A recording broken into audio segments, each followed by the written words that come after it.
Alright, I think we are back on the air. It's never entirely clear to me at what point during the process of starting up a stream I should actually start talking, because I'm doing all this stuff live rather than recording and then releasing. I used to wait until I could actually see you are live and the stream video present, but that was waiting too long, as it turned out. So now I'm trying to speak a little earlier.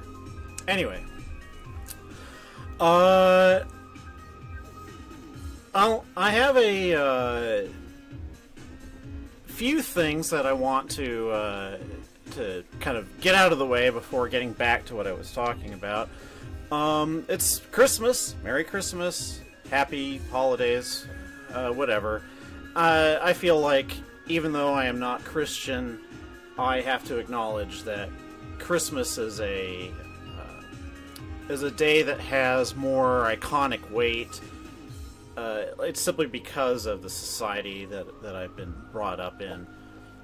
And so Christmas is a meaningful day to me, and it's been a pretty good one. I got some good gifts, and in particular I got the gift of a boom for my microphone. So I'm trying to by stages improve my audio setup and how I do these streams. As you could tell, I'm very much a beginner, and I'm still working out how to sound good, how to look good, like, you know, like the background stuff, for example. I would like to just have some appropriate video and audio in the background, but trying to work out what actually looks good. I haven't been putting that work in, so I've just been kind of loading up games and having them just sort of on standby in the background.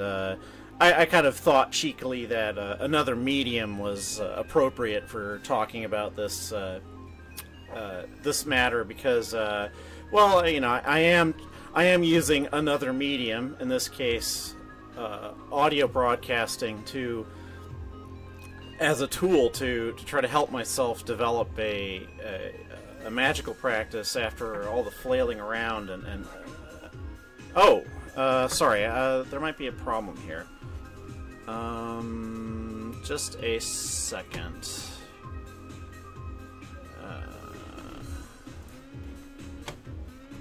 Yeah, I really need to kind of... I wish there were more, yeah, I had more time to kind of mess around with this stuff. That's part of the problem. Let's see here.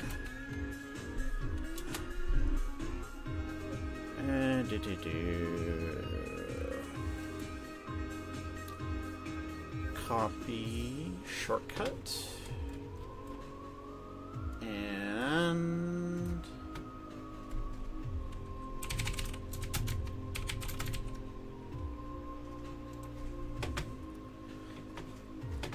so anyway, another thing that I want to bring up is that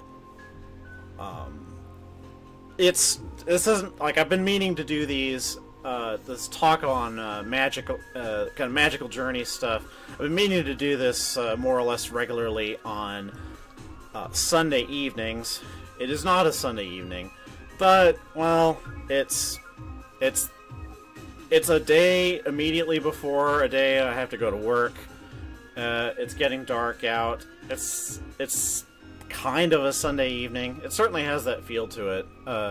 That's, you know, holiday weekends always end up feeling like one Saturday and a bunch of Sundays to me anyway. So I'm going to count this as a Sunday evening, kind of by look and feel, even if that's not really what it is. So anyway, to get back to the subject at hand, I had been talking about how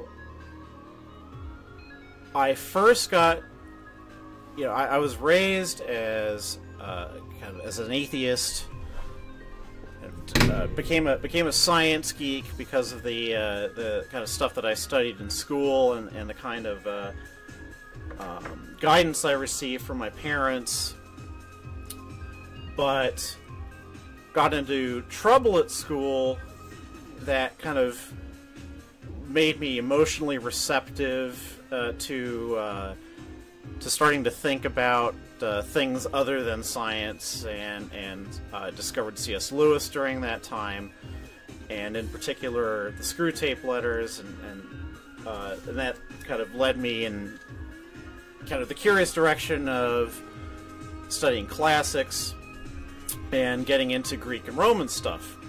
So that's about where I left off. Oh, and I talked at some length about the C.S. Lewis book.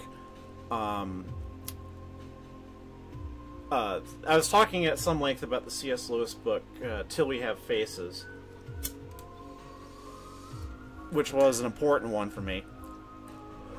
Although, as has been kind of the case, it was discovering Till We Have Faces back in the 90s was a very important point in my life.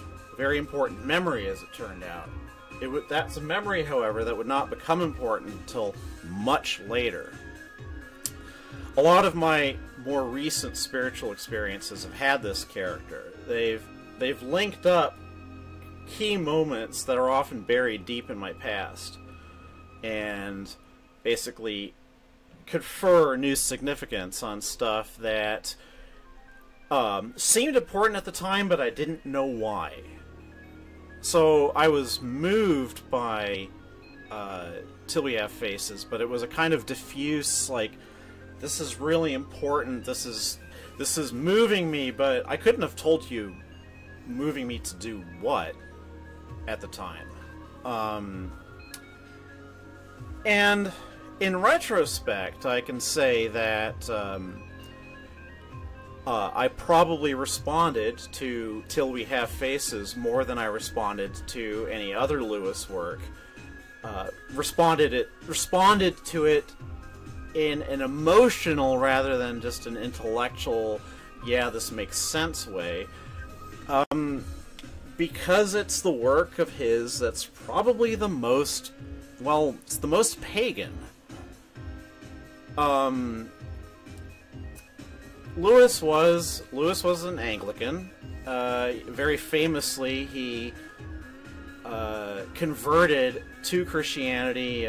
Like he was raised Christian in that sort of indifferent way that it was easy to fall away from. Became an atheist as he got older, and an atheist and an intellectual. But Tolkien, when he met Tolkien, who was a Catholic, ended up converting Lewis back to Christianity, and well, and you know, the rest is history. It kind of became Lewis's stock and trade. Was writing Christian apologetics and fiction that was tinged with Christian allegory, like the Chronicles of Narnia and the Space Trilogy. All works of more or less interest. Till We Have Faces, though, is a bit different. And probably significant that it's the one major work that Lewis wrote after he met and married Joy Davidman. And yeah, that probably had a broadening influence on Lewis. It allowed him, it allowed him to write a work with genuine emotional depth, which is really not Lewis's strong point as a writer. But yeah, the other, aside from the fact that Till We Have Faces had more emotional depth to it. There's the very interesting fact that it is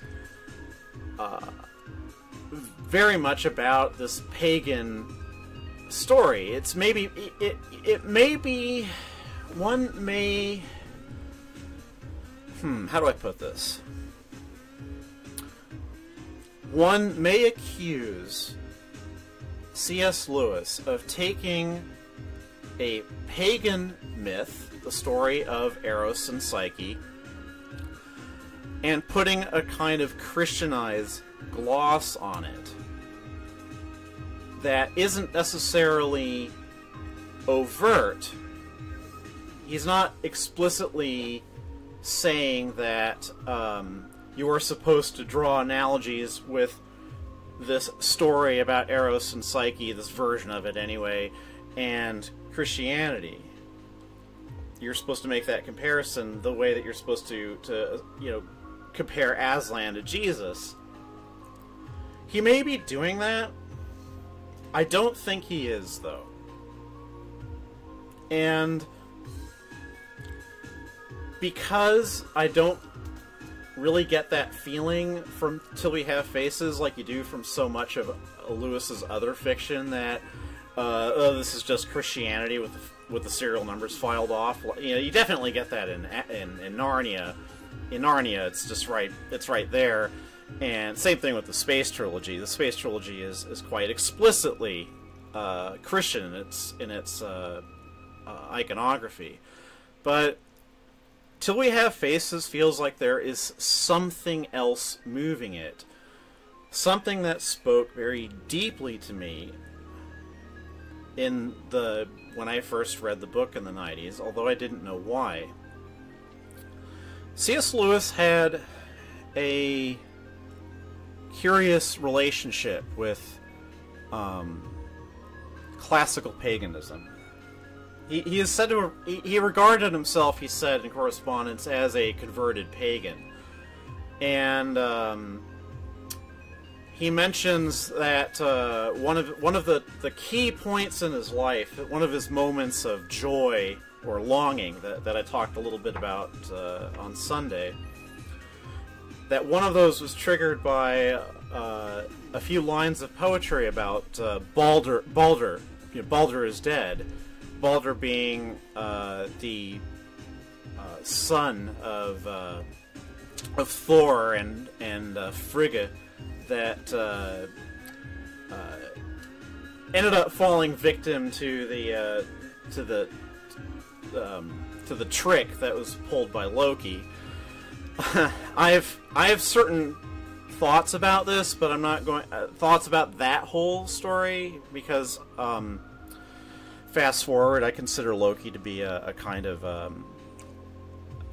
I'm allied to Loki in some extent. Loki is a deity that I've actually had some experience with and worked with. So yeah, all this stuff about Balder, it's kind of interesting, but I'll just set that aside for now. That's a big topic. But in any case, that story of Balder comes to us chiefly through the medieval writings of a poet named Snorri Sturluson, who was not pagan, who was Christian. Sturluson was gathering up all of these Norse pagan stories because they were part of his heritage, his culture, but he was compiling them from the standpoint of a Christian and a politician, a lawmaker. So he was really kind of putting his own spin on these things. That's something we always have to keep in mind.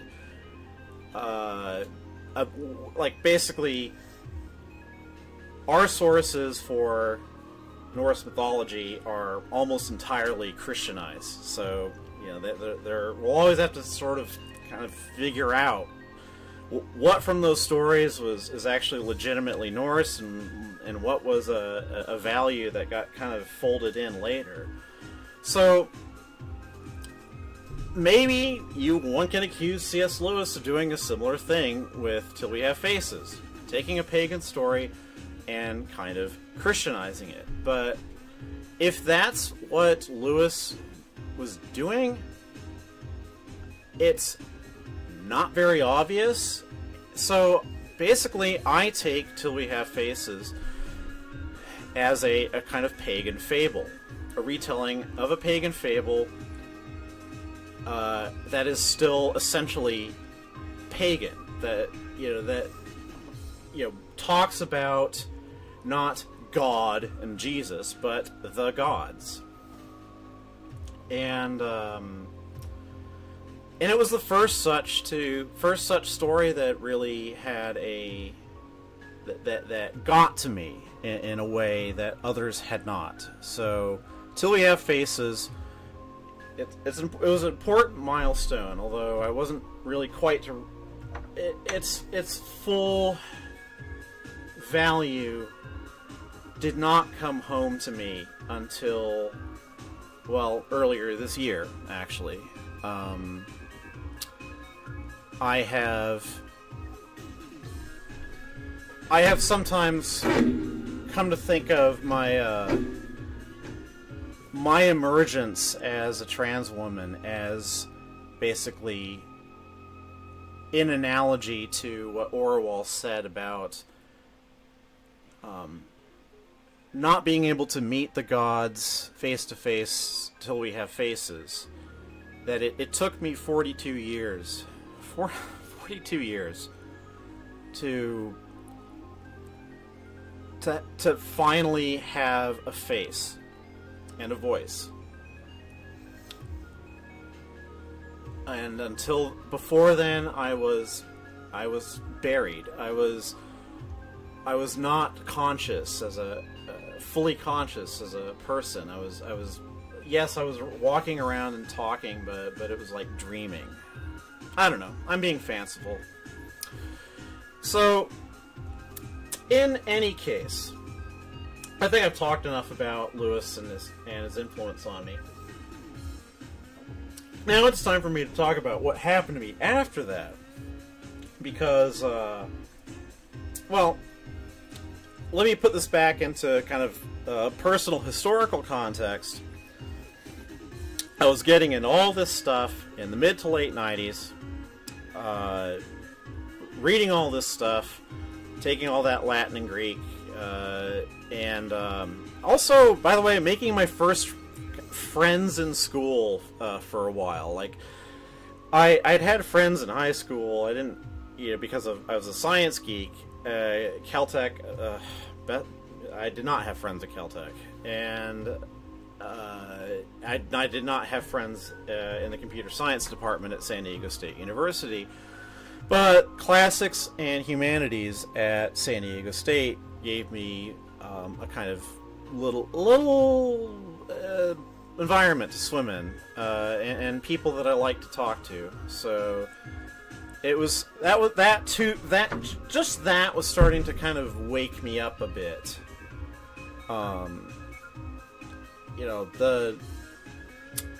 The Caltech experience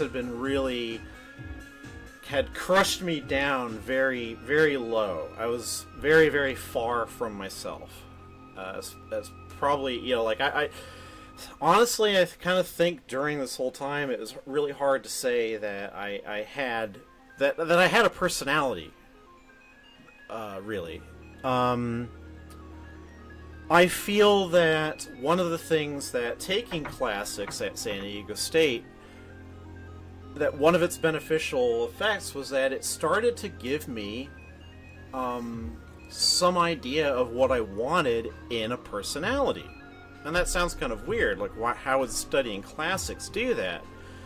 Well, there's a few ways. One is that in the Classics and Humanities department, for the first time in my life, I was brought into direct contact, personal contact, friendly contact with men and women who were evidently very smart, had a level of intelligence that I respected and craved for myself.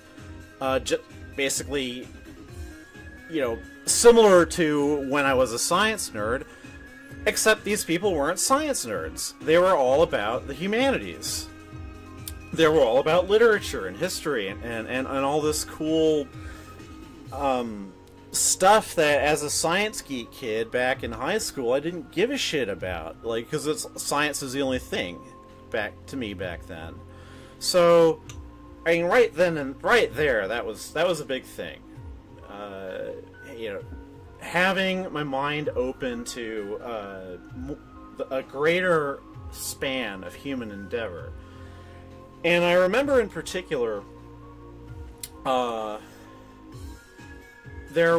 of the San Diego State Department of Classics and Humanities, at the time anyway, I don't know what the current situation is, had a couple of, it had its own little library and a kind of side room where some more books were stored, and there was like a fridge and a coffee maker.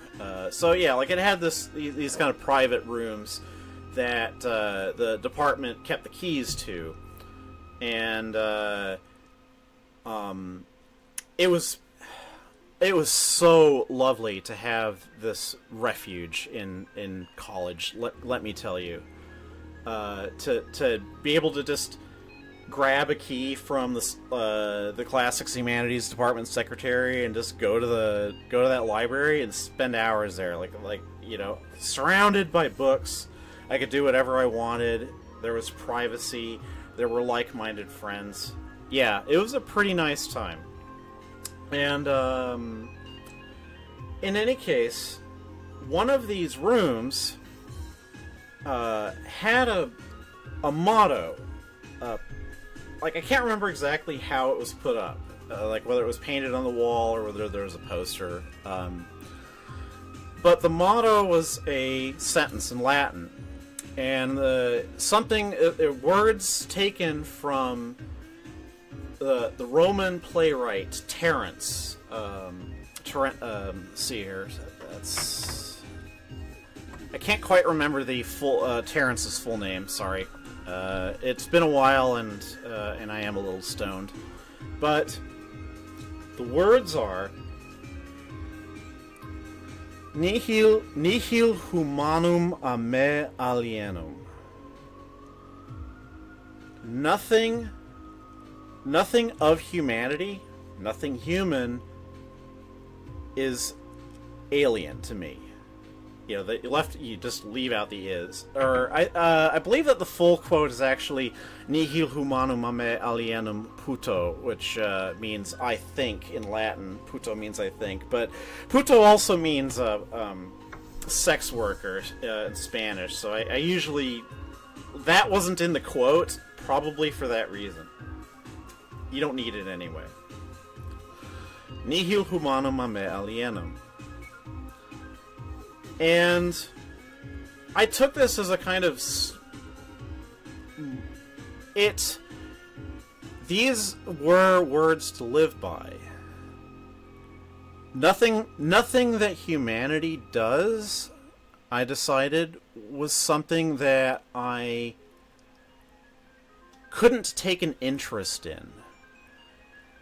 One aspect of life at Caltech, and just as a science nerd in general, that I was coming to really dislike about myself during this time. Because, you know, let me just interject and say, that's sort of the problem with being emotionally immature, but learning, is you end up going through so many stages of, like, you're at a certain point, and then you learn more, and you're all like, "Oh wow, I was so stupid," even though you're still not really that much better off. But you're disposed to think that you have changed so much, and you're so mature now, and how could you possibly have had have thought such foolish things in the past, and blah blah blah blah. Yeah. I mean, I definitely went through a lot of that during this time, especially because here I was, only a few years on from being just a science geek, and I was learning Greek and Latin and all this cool old stuff, activating new parts of my brain, learning new subjects, giving me new perspectives on the world. Yeah, all that wonderful stuff that education is supposed to do. And it was so different from the way it was when I was a science geek, and where it seemed like you were encouraged to rank human endeavors in this hierarchy where like physics is up at the top, like math and physics are way up at the top, and chemistry is sort of like okay, and astronomy is sort of like okay, and biology is that's soft science, yeah, but that's still better than like sociology, sociology, and it's just like yeah, like all that nonsense that science geeks, STEM geeks can really get into with looking down on what they see as purely academic and purely like non-commercial, basically the kind of stuff that you can't get a job with. Fields. I mean, certainly, classics of humanities wasn't exactly something that was going to get me a job after I graduated. Although, ironically, I think that my fellow classics students actually ended up getting jobs quicker than I did out of college. At least, I mean, there weren't that many of them, but both of my close friends who graduated with a classics degree at the same time that I did ended up teaching Latin in school, although for one of them it did not end well, but that is another story that I am probably never going to tell on a microphone. Yeah, well, anyway, so being in the classics department was broadening my mind in general, giving me a different outlook. And with that outlook came the first kind of faint outlines of trying to figure out who I wanted to be as a person. Now, I'm not sure of what I'm about to say. I've never been formally diagnosed, but I am fairly certain that I have at least some degree of autism spectrum behavior. It explains quite a lot about me. I am very imitative. I tend to pick up things like mannerisms and phrases and even voices sometimes from other people and just repeat them. And that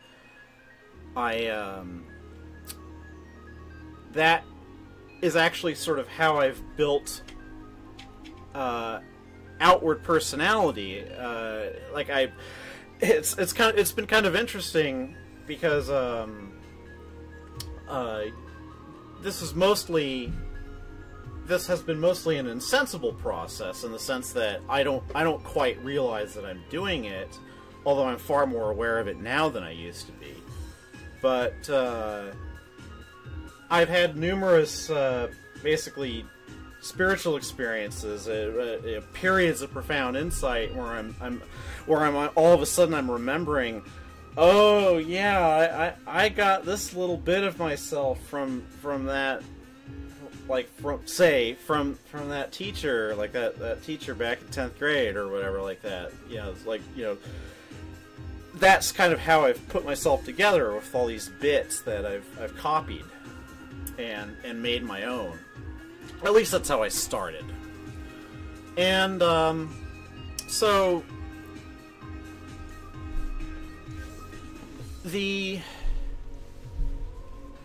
I didn't have a clearly defined self-image during this time. Like it's really hard for me to talk the kind of conversation that I can have now about my model of personality and the kind of person or multiple persons that I consider myself to be made out of, I could not have had this conversation when I was 25 years old. I didn't have the language for it.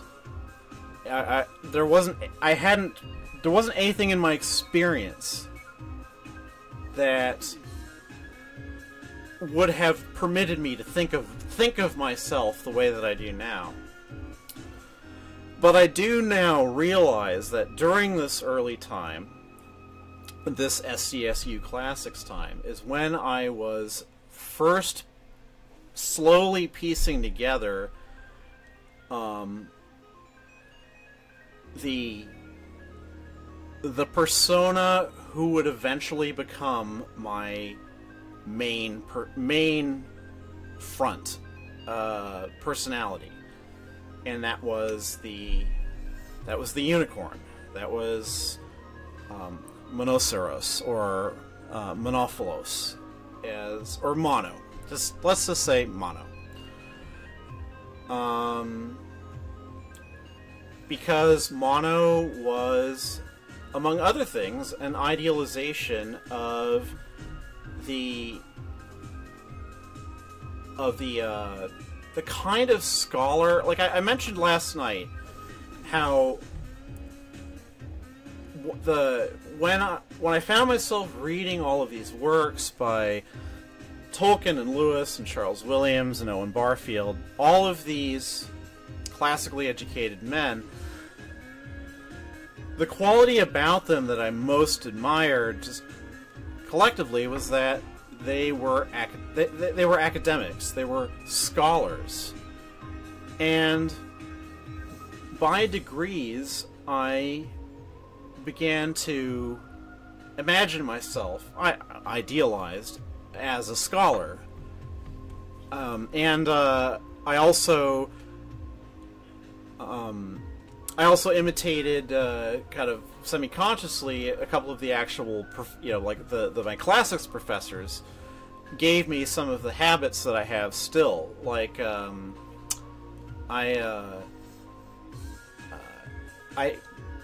of my professors, there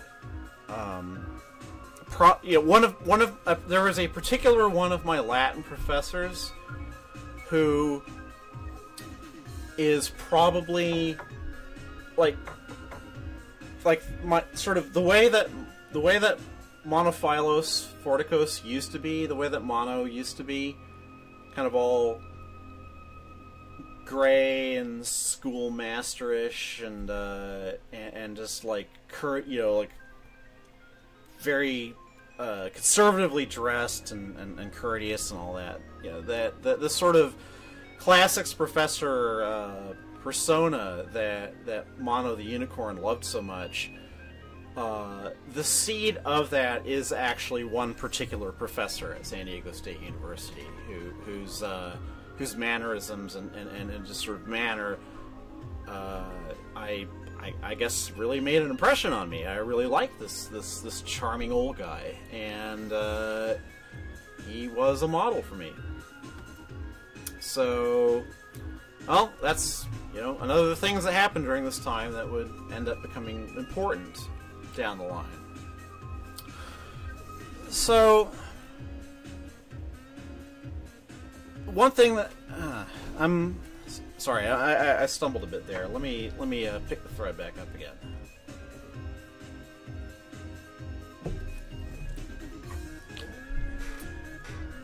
So, spiritually, where was I spiritually during all this? Basically, still kind of nowhere. Like, in the sort of earlier on, before like really getting into classics and stuff, just when I was reading all the C.S. Lewis, I was maybe starting to think about Christianity. But then stuff like Till We Have Faces and then studying classics was starting to put Greece into my head. Greece and Greek paganism. And I began to... Actually, first, before I do anything else, I'm actually going to... as I talk, I'm going to change the setting here. You'll bear with me, because another medium now seems maybe a little bit not like what I want for this. See if I can get back easily.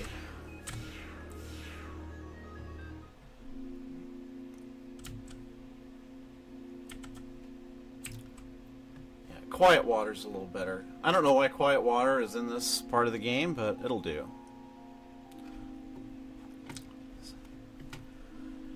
So, anyway. So I was reading about classical paganism, but the thing that I found myself really kind of longing for, that I really wasn't getting much out of my studies per se, was kind of what was classical sort of religious practice actually like. You see, there's something that needs to be stressed when you're talking about classical paganism. This is especially true in the Roman era, that there is a kind of official cult of the gods that tends to be what ends up written about. But which isn't actually, that doesn't actually have much to do with the texture of ordinary Greek or Roman religious life. It was a state function. I'm trying to think of a compare. It's a little bit the way that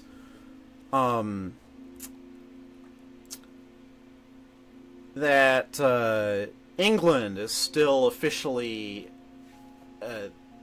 that England is still officially a monarchy whose monarch is the head of the church. Like this is a legally established fact, and there are certain rituals and observances that come along with that, but they don't really. This isn't what people are, actually believing in. This isn't where people are going for daily spiritual sustenance. That was the kind of thing that I was trying to find more about when I was in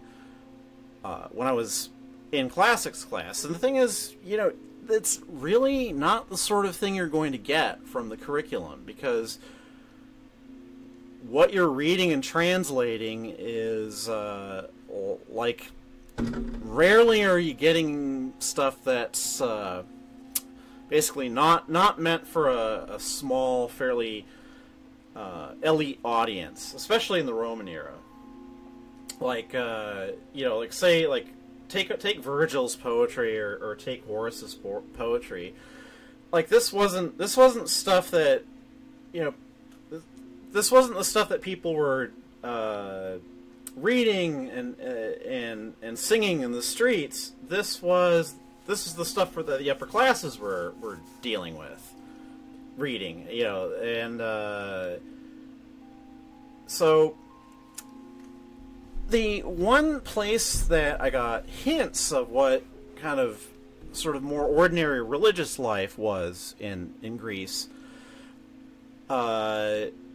you get a little bit in Pausanias. Pausanias, here, let me, again, I'm not so good at getting this information off the top of my head, but Pausanias was a Greek writing in the Roman era, and he wrote a travelogue of basically sights to be seen if you go around Greece, most of which is unfortunately lost.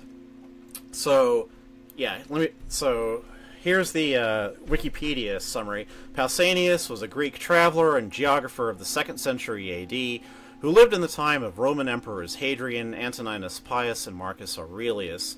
He is famous for his description of Greece, the Helodos Periegesis, a lengthy work that describes ancient Greece from his first-hand observations.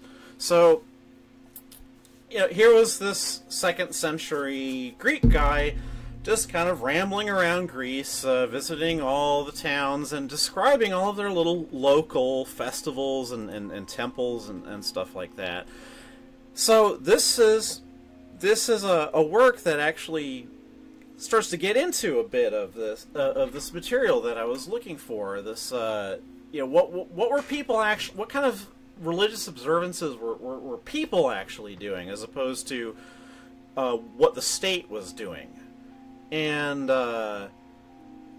so one thing that you start to pick up on from Pausanias is that religious observance was very individualized. Every town had its own version, almost, of Artemis, say, or Apollo, and often they would be distinguished. These differing versions would be distinguished by some sort of appropriate epithet or adjective that was tacked on to the name of the deity, and one can pretty reasonably assume that there had probably been some local, so basically local traditions, local festivals, local gods that ended up getting imprinted and sort of turned into, well, it's just Athena and Apollo and Zeus and so forth, much in the same way that it's likely that local deities ended up turning into Catholic saints. You've got one religion filtered through another. And you don't get that directly from Pausanias, but you definitely get a flavor of it with his description of all these idiosyncratic religious practices that he saw when he was rambling around Greece. So that was an important discovery that I made in school, and the other source during this time that started to stimulate my imagination was not a historical source, but a fiction writer named Mary Renaud, who wrote a number of historical novels set in Greek times. In particular, wrote a novel called The Last of the Wine that was set during the Peloponnesian War, and also The Mask of Apollo. Let me look this one up.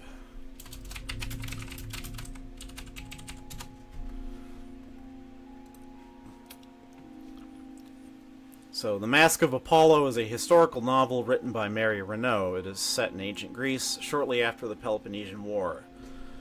And it's these books of Renaud's. I don't know how they stand on historical accuracy these days. But they give a picture of. They gave me just a little flavor of, sort of made up, imaginary, but still evocative. Like what was it like to be in ancient Greece and worship Greek gods, and it was quite attractive. I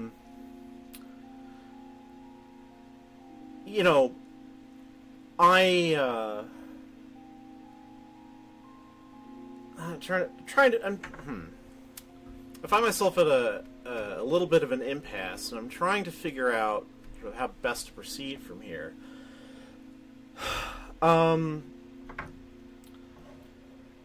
So,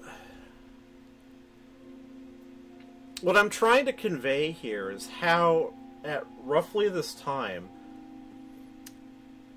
I was starting to develop this sort of attraction to certain of the trappings of religion, even though I didn't quite have what I would call a spirituality.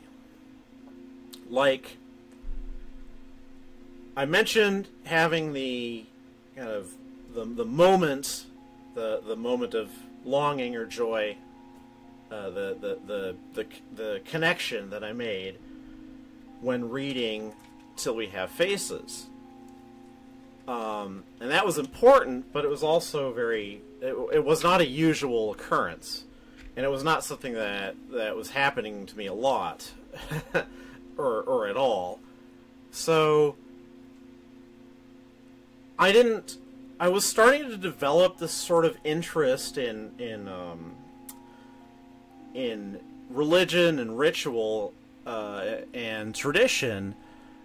I say intellectually, that's not quite right though, but I was developing a kind of craving for it that was really based on finding these tidbits about, both in nonfiction and in fiction, about Greek religious life, and just thinking, that that just seems like it would be an enriching part of life. Like, my life would be better simply for doing these things, because they are good things and interesting things and cool things to do. In a way that I wasn't ever going to feel the same way about going to church. At least that's how I felt during that time. That there was nothing. I didn't know what going to church was like. I'd never been even anywhere close to going into a church. Like, as I said yesterday, my closest brush with Christianity at this point was simply kind of lingering slightly longingly outside some campus, like Lutheran organization or other, and that's just a door. So, without any sort of religious experience to call upon, nevertheless, I found myself starting to develop this kind of weird craving for mummery and for doing stuff, like doing religious stuff, burning incense and saying chants and prayers and stuff like that.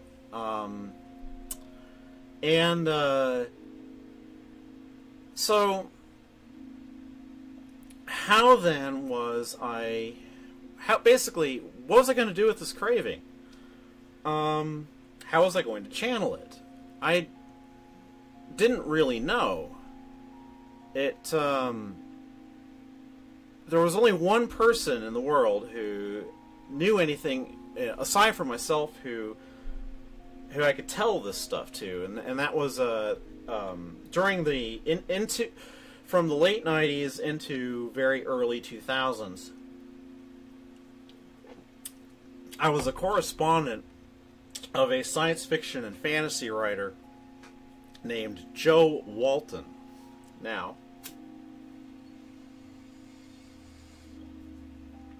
Walton and I are not friends anymore, for a variety of reasons, and I'm not going to say too much about her, except that I ran into her during this time on Usenet, on where I was there was a Usenet group, a news group devoted to speculative fiction, rec.arts.sf.written, and I ended up hanging out there a lot and talking, and making the acquaintance of Joe Walton, and eventually we started to talk a lot, and she took a particular interest in me because I was interested in Greek paganism. Because as it turned out, she was interested in Greek paganism and regarded herself as being essentially pagan. Not in... So this was to become a kind of a point of friction. She was not pagan in the sort of way that well, like when you say pagan to most anybody these days, what you're going to think of is kind of Wicca flavored stuff. But she was just her own thing.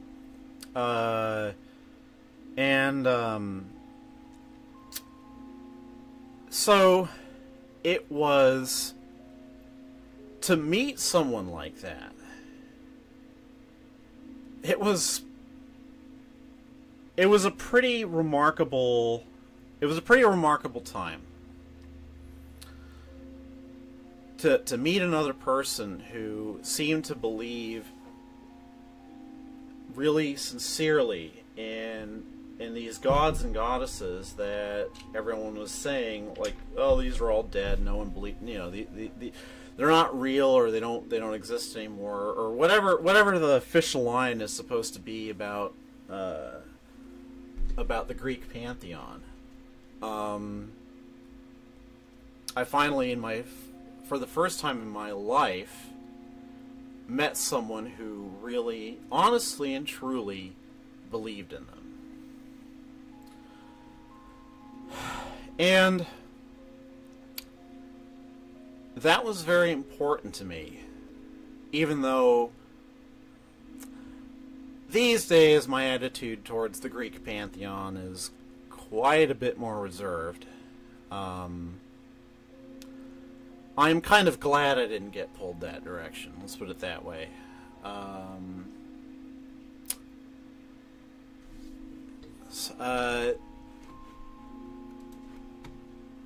Wait, what's that? Oh, sorry. I was just reacting to something. So, meeting someone for the first time who was, in a sense, pagan, though not, you know, in her own idiosyncratic way, was, you know, who took interest in me, because I was knowledgeable about classics and was drawn to the religious side of the classical world. Yeah, like, this is an important crux in my life, although it as seems to be usual with me when it comes to these things, you know, did not go in the direction that I anticipated. I'm going to take a short break here. I'm out of stuff to drink and my mouth's getting a bit dry. So anyway, back into Shakes of a Lamb's Tail.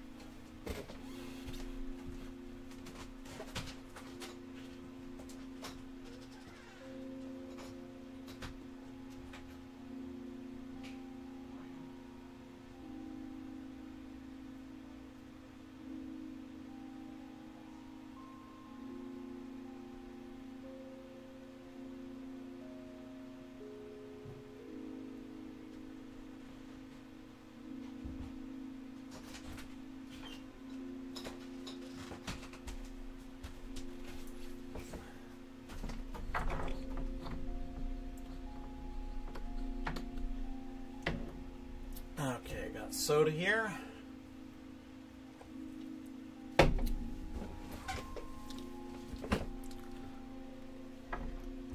Loading up a bit more of the wacky backy. I have my vices. Anyway, thing is though that, you know, I met someone in Joe Walton who shared this this fascination, this curious passion that I was starting to develop for developing some kind of spiritual connection to to the world of the Greek gods.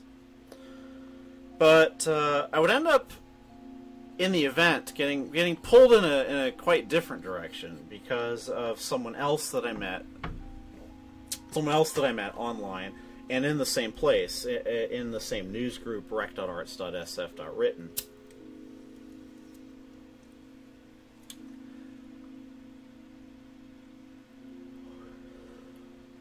So, context. I'm finishing up at San Diego State University. I'm getting my computer science degree. I'm getting my classics degree. The CS degree is going to enable me to get a job. It's $19.99. And that's basically during the time when any fool with a CS degree could get a job in a week, which is more or less what happened to me. And basically, I was looking for an opportunity. I was looking to use this opportunity to get out of San Diego and away from my parents, because I was, after the Caltech disaster, I had just slunk back home, Mae Borowski style. I was living with my folks. Unfortunately, my parents, my dad is okay, but my mom, I'll just say this very briefly. My mom was well-meaning, but was also probably untreated bipolar, definitely narcissistic, and I'm sure there was some other, like PTSD, and there's just all kinds of, she was a mess who refused to ever get it treated, or she would just, she would be prescribed medication and not take it, and stuff like that. So, anyway, she left a mark on me. But, in any case, that's by way of explaining that how earnestly I wanted to get out of, to use the occasion of my graduating with a CS degree as a way of getting out of San Diego and up to the Bay Area or Seattle. I even thought of moving away further, but I kind of wanted to move someplace that I could drive myself to imaginably. I could imagine driving to Seattle. I couldn't really imagine driving to Boston. Although now I know I probably could have managed it. Would have sucked though. But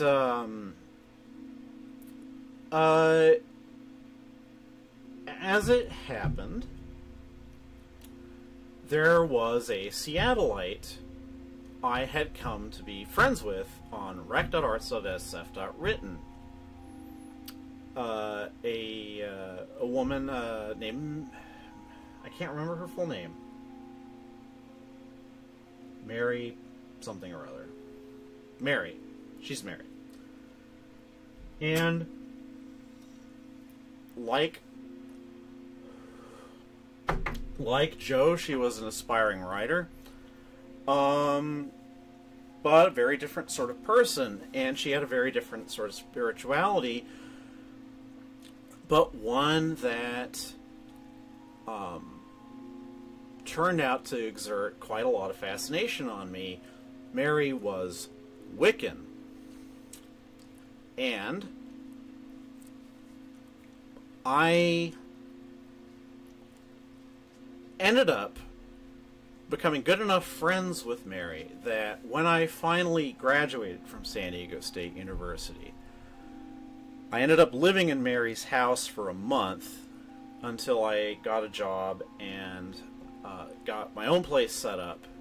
We actually we made an agreement, Mary, her husband, and I, to that I could stay for up to 4 months if I needed it, but I didn't need it. And it was a reasonably pleasant time, but it brought me into contact with it for the first time, someone who is pagan, but not in the not in a classical pagan sense, but in the modern sense. Although, unfortunately, so All right, this is a big subject. I'm going to have to decide how much I want to say about it at this particular time. I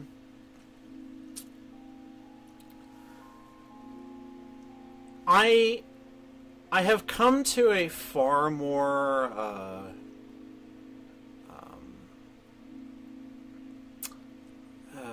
I'm not. That's not the word I want to use.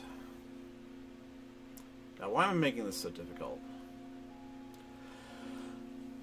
So,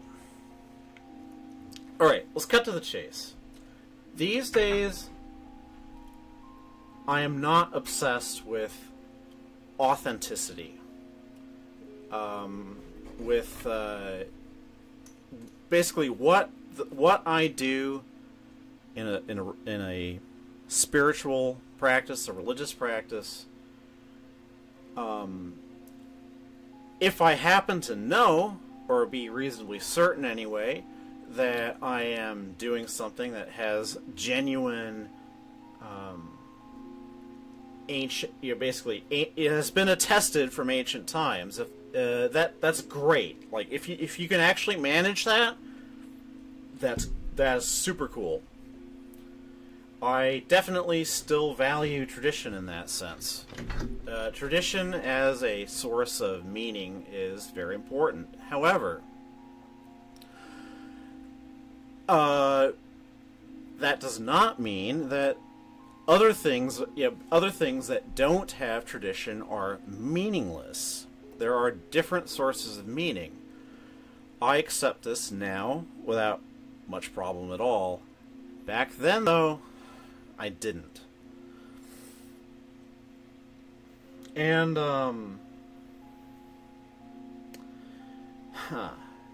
this is a big subject. And it's something I'll probably try to figure out a more structured way, a more specific way of talking about.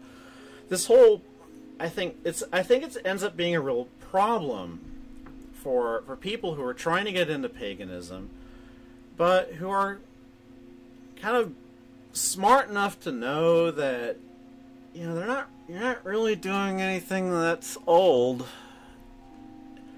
Like, you have to kind of make some peace with the fact that you're doing something that shares a spirit with classical paganism, but is not a continuation of classical paganism in any meaningful sense.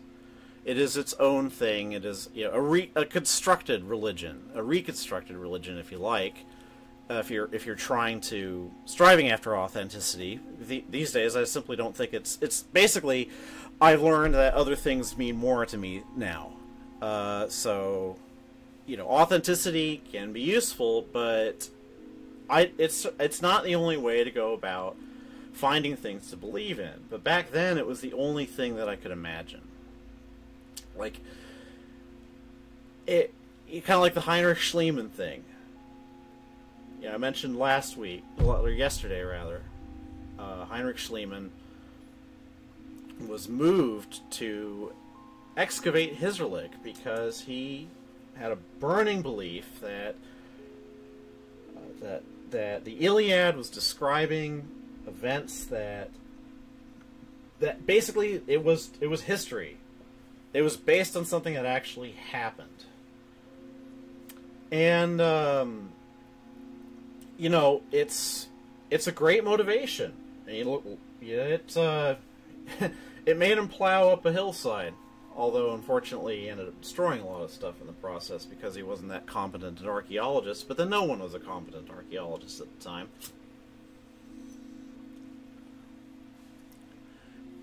And as a young classic scholar at the time, I was caught up in that same sort of, I think my draw to classical paganism wasn't kind of informed by a very similar. These are stories that I'm reading and studying, and what if they're true? So anyway, that gave that kind of motivation, though, was very intimately tied up with notions of historical accuracy, basing things, sort of learning as much as possible about Greek, the actual Greek religious practices, and try to recover the mindset.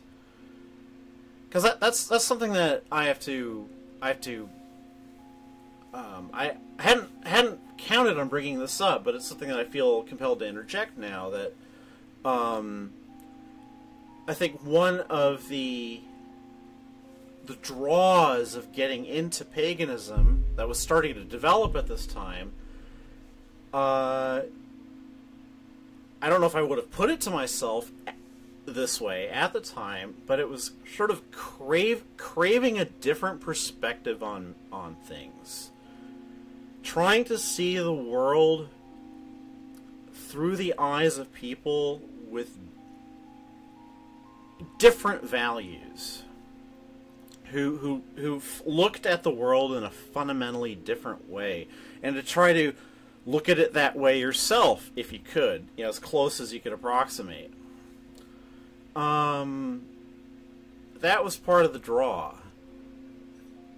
I'm not sure how healthy an impulse that is. I'm just saying it was there. But in any case, starting from that, it was hard for me, and in the end impossible, at least in those couple of years immediately after I graduated from San Diego State University and moved up to Seattle with Mary's help. It proved to be impossible to square that kind of craving for a connection to the historical past with the way that Wicca goes about sort of its religious business. Thing is, though, they're both called paganism. Usually when you say pagan, to me, who's been to school, it means people who are dead. But pagan can also mean, in depending on social context, a religion that's being practiced right now. And these two things are not the same, nor is the newer a true continuation of the older. Yet they share a kinship. And now I think that's cool. I've grown up a bit about, I'm not obsessed with needing a ritual to be authentic or have some kind of stamp of approval. But that was, I didn't have that flexibility of mind back in the year 2000, 2001. Anyway, I'm not telling this story entirely well, but I think you can kind of see where I'm going. To recap,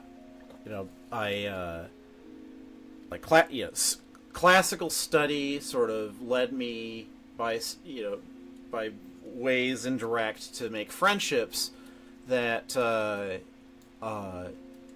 were to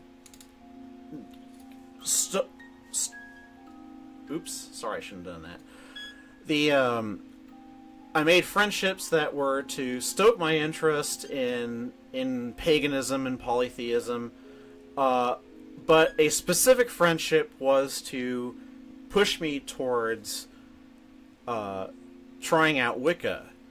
And so I want to say, a little bit more about, why, I said I was drawn that direction because of this friend Mary, and seeing what her religious practice was like.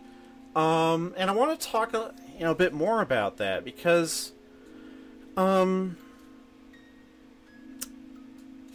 plain fact was that the first time I visited Mary's house, and kind of got a glimpse of the room where she was plainly did some of her magical stuff, her Wiccan stuff, it just looked cool.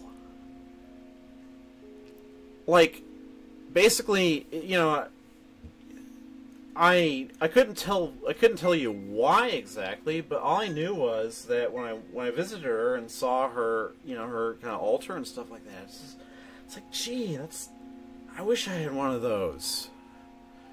And it's taken me a long time, 42 fucking years, to realize that sort of, basically, if you ever see anything and have that kind of reaction, if you think, oh my god, that's the best thing ever, like when you see something, anything, hang on to that moment, hang on to it, like, you know, because you are being told something right then and there, like, this is meaningful, this is important, you are responding to this thing, whatever it is, in a way that you don't normally respond to things. It hardly matters. Well, I mean, it matters what the emotion is, but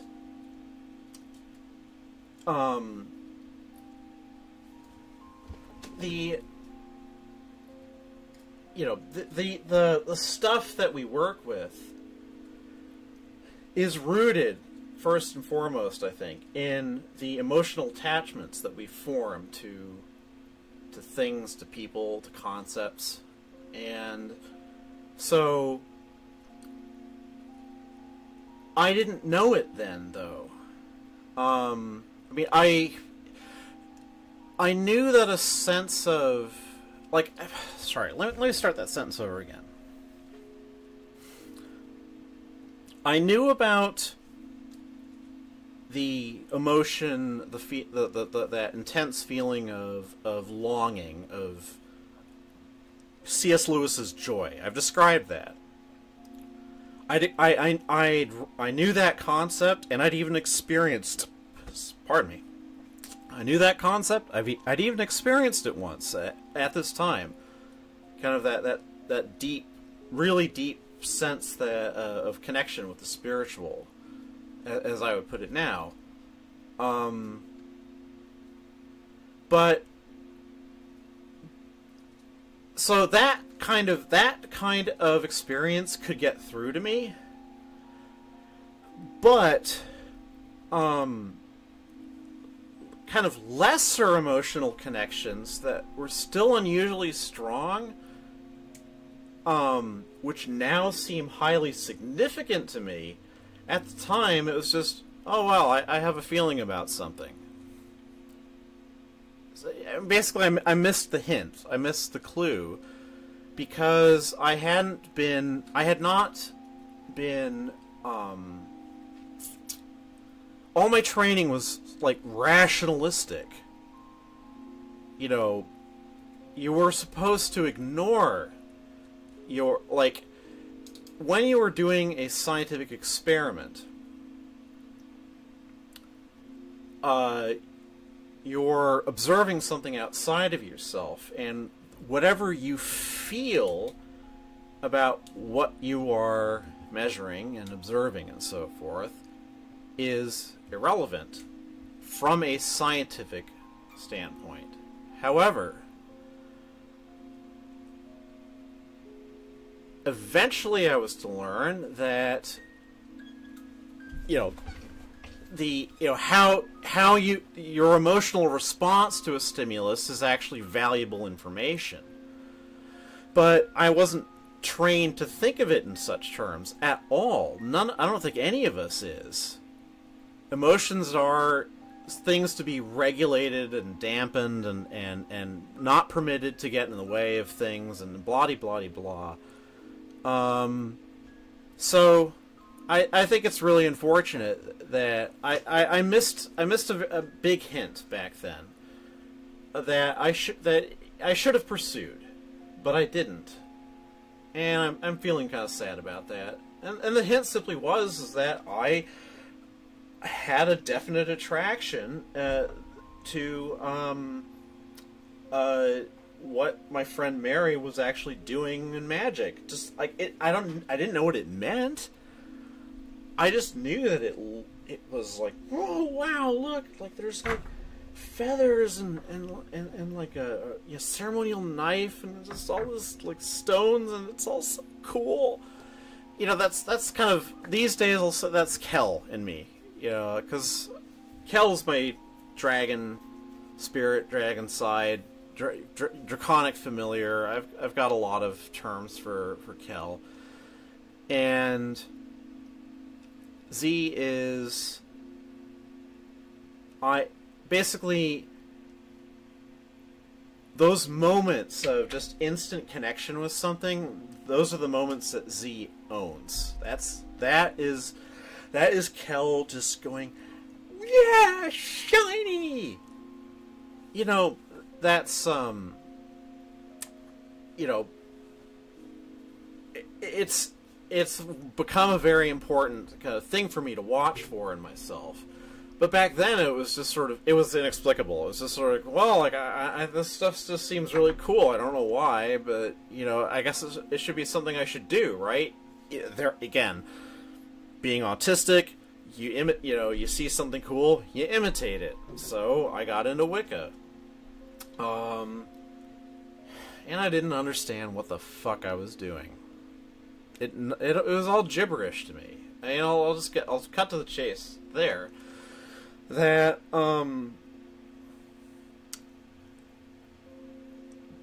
I had, the only thing I had to go on was that this kind of ritualistic fuss and feathers, pagan stuff, or, Wiccan stuff was kind of indefinably attractive, but as for the rest of it, I wasn't really connecting with it. It took a while for the burnout to happen, but not really all that long. Like I was in Christianity longer than I was in Wicca, and I did some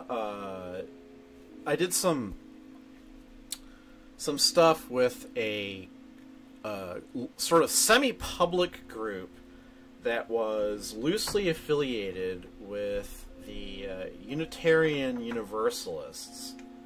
It's the Covenant, or I think it's not Coven. I think it's the Covenant of Universalist Unitarian Pagans, CUPS. And at the time, anyway, they had a Seattle group, and my friend Mary, whom I've mentioned, off of Usenet, was involved with this group, and so that was kind of how I got my first taste of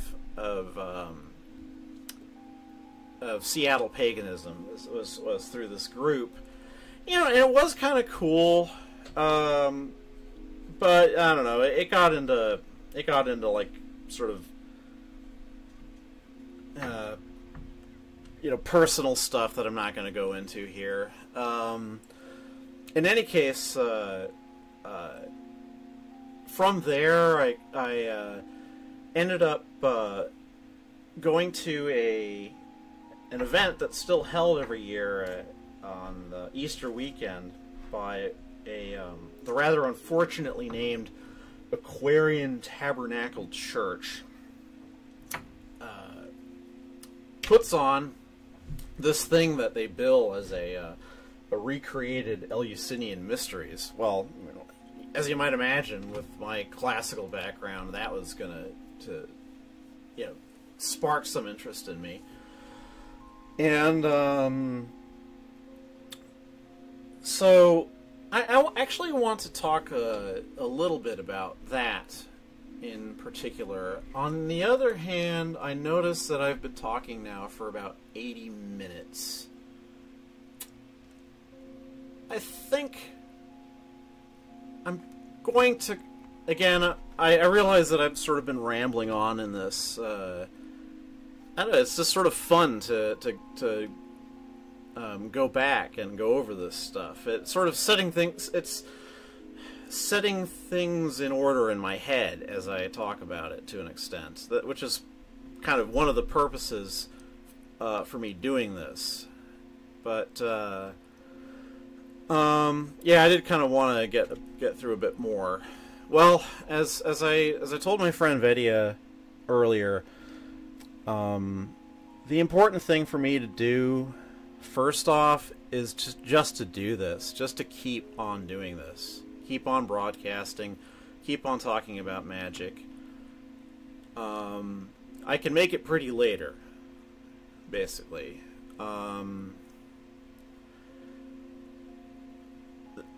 I want to start taking some kind of project really seriously. This seems like a good project to take seriously and devote regular, disciplined time to. I think it could probably benefit from even more discipline, like maybe scripting things would be better and preparing topics and so forth, but the important thing is, right now, is that I am doing it at all. So, it may be just kind of wandering and rambling and unpolished and all the rest of that for the time being. I apologize for that. I'm very new at all of this. I'm new at magic. I am new at speaking on a microphone for this long. I am new to trying to do any sort of extracurricular thing that I don't see a clear end to. Let's put it that way. Basically, an ongoing commitment rather than just, hey, I want to do X.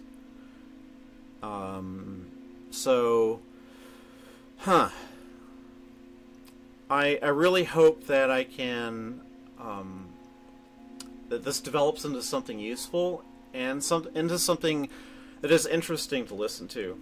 I don't know if it's that yet, but in any case, I'm glad for those of you who listened in tonight.